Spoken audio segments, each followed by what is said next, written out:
My name is Shikha and I welcome you to my channel.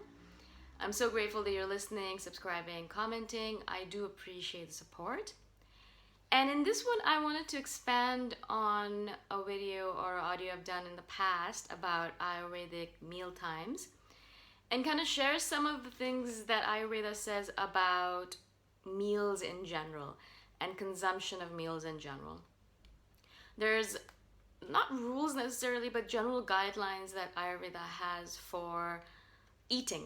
And it's kind of funny because I feel like unless your parents know how to eat properly, which most people don't, you're not actually taught about the proper way of consuming food or what kind of food to consume really. I mean, unless you actually are interested in that stuff and you go and read books on it or you ask people questions about it, mostly we just kind of follow our parents and our parents followed their parents, and it's a cycle and no one really knows exactly the true method of or the actual scientifically proven method of eating properly, right? But Ayurveda, and that's why I love the practice of Ayurveda, is because they basically have set up guidelines for literally everything that you're supposed to be doing in your life. You know, how to take a shower, or how to put oil on your body, or massage yourself, or how to eat, or how to live, how to make sure that you're living a balanced, harmonious life according to your type, according to circadian rhythms, according to nature's laws. And I love it because it kind of gives me guidelines on things that I never even knew that I needed guidelines on. I didn't even know that there were certain ways or methods of eating, certain rules or guidelines that I should follow while eating, things like that. Just because I never imagined that, our digestive system needs such a lot of care in certain cases in order to make sure that it runs properly. As most people, I would just put stuff in my body. I'd put food into my body at random times of day and assume that everything's going to be taken care of by my digestive system. It has the juices, the digestive juices has bile, it has all that stuff, enzymes, things like that. I'm sure it's taking care of it, right? But then, I started reading about Ayurveda and I realized, whoa, there's a lot more to this than just putting stuff into your body at random times and letting the body take care of it.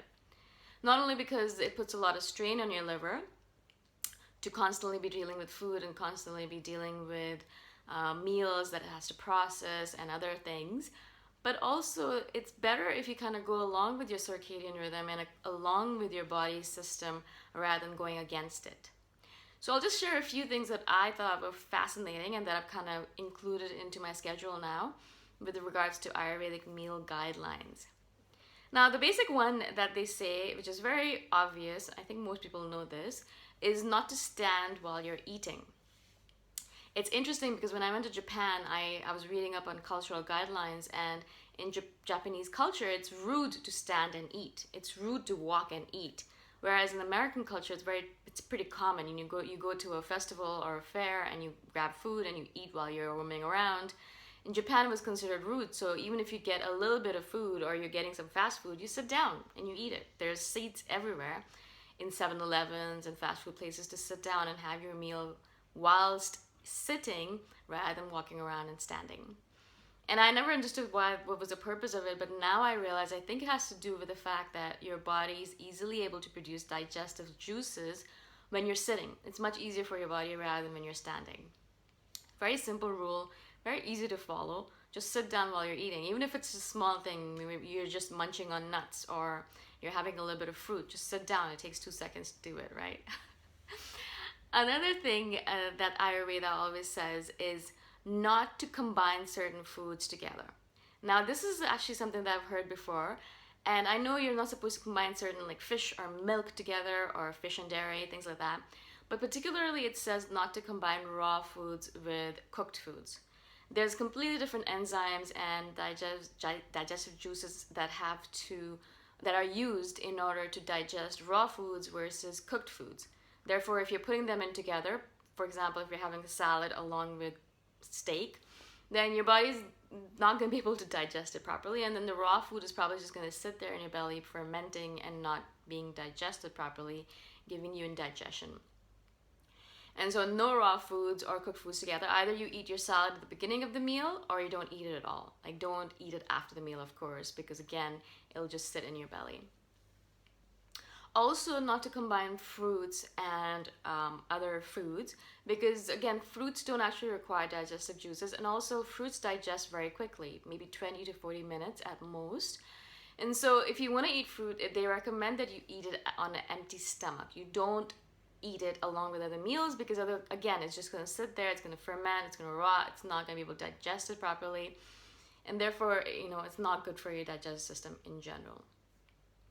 Another thing that I did not realize, and this is something to do with the architecture of our stomach, I thought that the stomach worked kind of like a washing machine. And I know it's kind of crazy to even think about it, but I assume that the stomach kind of mixed everything together into this kind of hodgepodge blended mixture and then digested it that way. And then I read that it's actually not that way. It's actually in layers. So when you're eating a meal, your stomach kind of puts the food that you're eating in layers, one by one on top of another. And obviously the bottom layer is digested first, and then, it goes on like that. And that was fascinating to me because it just kind of switched the way I started thinking about how my food is being digested and how I'm consuming the food. Now, of course, rice and veggies can be mixed together. It's not a big deal. It doesn't affect your body too much. So grains and vegetables, it's okay for your body to mix it together. It can digest it together completely fine. But of course, again, if you're eating proteins, then it's better to eat proteins first, especially animal proteins, because it takes a long time.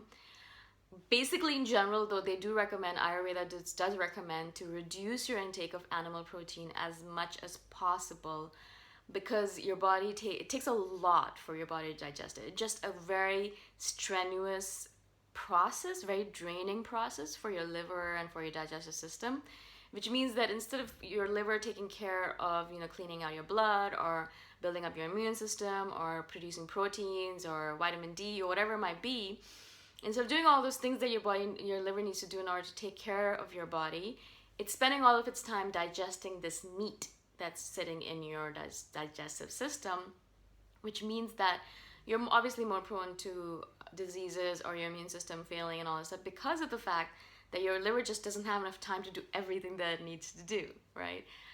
So that was actually really fascinating to me. Of course, I don't eat as much animal protein as I did in the past, and I do notice my body is thankful for it. I sleep better, I have more energy and all that stuff. So obviously there's a lot of benefits to it.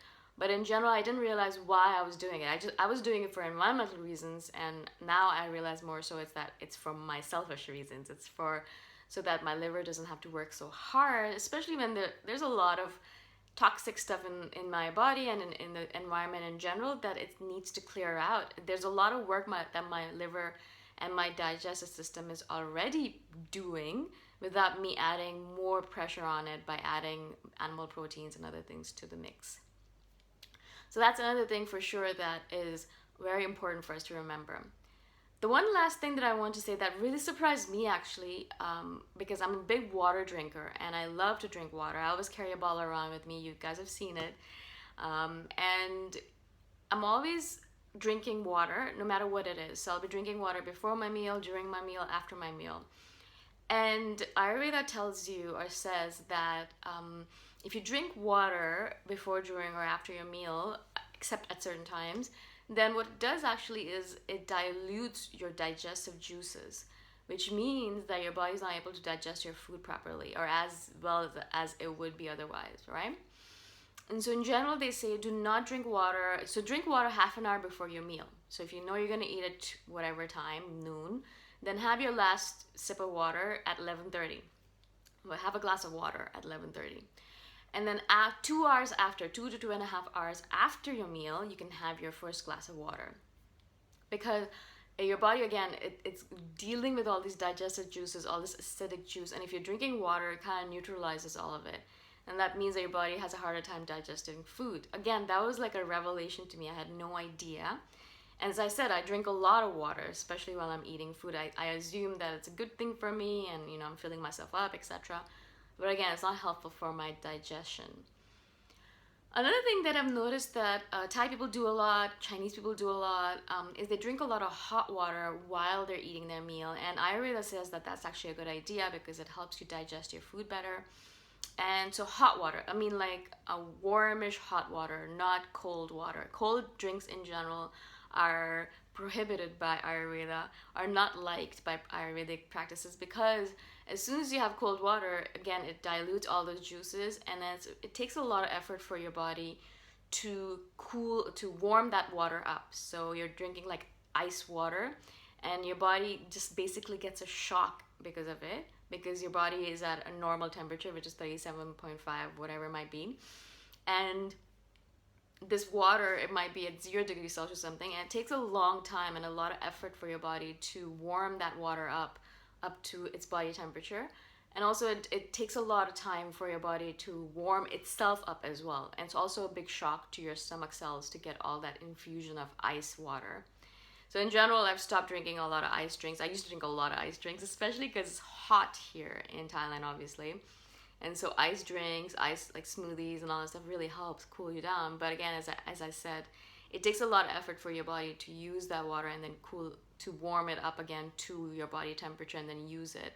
So again, if you want to put less pressure on your body and on your digestive system, then it's a good idea not to do that, right? So these are some of the things that I've been learning from Ayurveda that I found fascinating, that I thought that maybe you would as well. If you have any questions about this, please comment below and I shall do a follow-up video.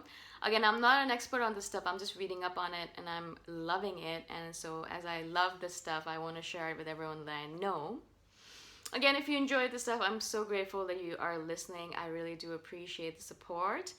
And I shall see you in the next one. Bye for now.